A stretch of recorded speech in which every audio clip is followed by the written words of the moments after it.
সুপ্রিয় দর্শক ও শ্রোতা, আসসালামু আলাইকুম রহমতুল্লাহি বারাকাতুহু। আজকে আমি আপনাদেরকে শেখাবো কিভাবে আপনারা এসএসসি এবং এইচএসসি রেজাল্ট দেখবেন। তো চলুন শুরু করা যাক। ফার্স্ট অফ অল আপনারা আপনাদের একটি ব্রাউজার চুজ করতে হবে। ব্রাউজারটা হতে পারে ক্রোম, হয়তোবা অপেরা মিনি, হয়তোবা মজিলা ফায়ারফক্স। তো আমরা মজিলা ফায়ারফক্স চুজ করছি। চুজ করার পর আপনারা লিখবেন এডুকেশন বোর্ড রেজাল্ট,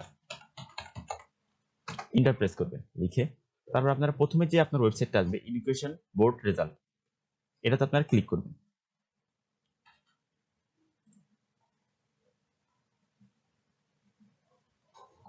লোডিং হচ্ছে, একটু অপেক্ষা করতে হবে।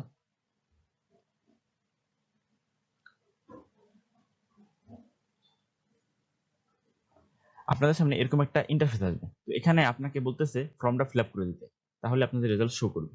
তো ফার্স্ট অফ অল আমরা এক্সামিনেশন, আমরা কি রেজাল্ট চাচ্ছি সেই রেজাল্টটা ক্যাটাগরি সিলেক্ট করে দিতে হবে। আমরা এইচএসসি চাচ্ছি, আমরা এইচএসসি রেজাল্ট চাচ্ছি। আপনারা যদি এসএসসি দরকার তাহলে এসএসসি সিলেক্ট করে দেবেন, এইচএসসি দরকার তাহলে এইচএসসি সিলেক্ট করে দিবেন। তো আমরা এইচএসসি চাচ্ছি, এইচএসসি দিলাম এবং সিলেক্ট ইয়ার, আমরা এখান থেকে ইয়ারটা সিলেক্ট করে দেবো। আমরা 2021, আপনাদের 24 23 আমরা 21 সিলেক্ট করে দিলাম।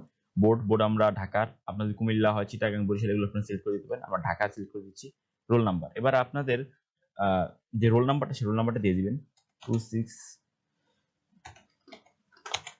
ওকে, এবার আমরা দিয়ে দেবো রেজিস্ট্রেশন নাম্বার।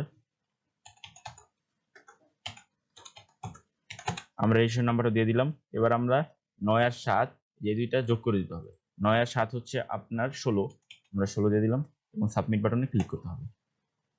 তো গাইস, দেখতে পাচ্ছেন আপনাদের সামনে রেজাল্ট চলে আসছে। তো এইভাবেই এসএসসি এবং এইচএসসি রেজাল্ট দেখতে হয়। তো যারা যারা আমার এই ভিডিওটি দেখছেন তাদের সবাইকে অসংখ্য ধন্যবাদ এবং আমার চ্যানেলকে অবশ্যই আপনারা সাবস্ক্রাইব করবেন।